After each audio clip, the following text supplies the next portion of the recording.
दोस्तों, क्या आपने कभी सोचा है कि एक ही परिस्थिति में दो लोग अलग-अलग परिणाम क्यों पाते हैं? एक हार मान लेता है और दूसरा इतिहास रच देता है। आज की यह कहानी आपको बताएगी कि फ़र्क आपकी मेहनत में नहीं, आपके नज़रिए में होता है। एक बहुत बड़ी जूतों की कंपनी ने अपने दो सबसे बेहतरीन सेल्समैन को एक दूर दराज के आइलैंड पर भेजा। उनका काम था वहाँ मार्केट रिसर्च करना और यह देखना कि क्या वहाँ जूते बेचे जा सकते हैं। पहला सेल्समैन वहाँ पहुँचा और उसने देखा कि वहाँ के लोग तो जूते पहनते ही नहीं हैं। हर कोई नंगे पैर घूम रहा था। उसने तुरंत अपनी कंपनी को फ़ोन किया और कहा, सर, मुझे वापस बुला लीजिए। यहाँ कोई व्यापार नहीं हो सकता। यहाँ कोई जूते पहनता ही नहीं है, तो खरीदेगा कौन? हमारा सारा पैसा बर्बाद हो जाएगा। वह निराश होकर अगले ही दिन वापस लौट आया। अब बारी थी दूसरे सेल्समैन की। वह जैसे ही उस आइलैंड पर उतरा, उसकी आंखें चमक उठी।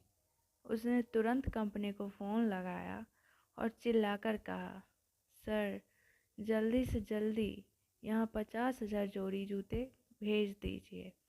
यहाँ व्यापार की अपार संभावनाएं हैं।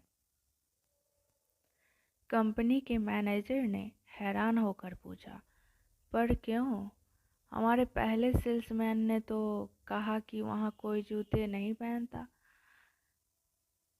दूसरा सेल्समैन बोला, यही तो मौका है सर। यहाँ किसी के पास जूते नहीं हैं। इसका मतलब मुझे बस उन्हें जूतों के फ़ायदे समझाने हैं। यहाँ हर इंसान हमारा ग्राहक बन सकता है। दोस्तों, परिस्थितियाँ दोनों के लिए एक जैसी थी। आइलैंड वही था, लोग वही थे। फ़र्क था तो बस सोच का। जहाँ पहले व्यक्ति ने समस्या देखी, वहीं दूसरे ने अवसर देखा। अक्सर हम भी अपनी ज़िंदगी में छोटी छोटी बाधाओं को देखकर रुक जाते हैं। हम कहते हैं, यह काम कोई नहीं कर रहा तो मैं कैसे करूँगा। जबकि सच यह है कि जो काम कोई नहीं कर रहा, उसे करके ही आप सबसे आगे निकल सकते हैं।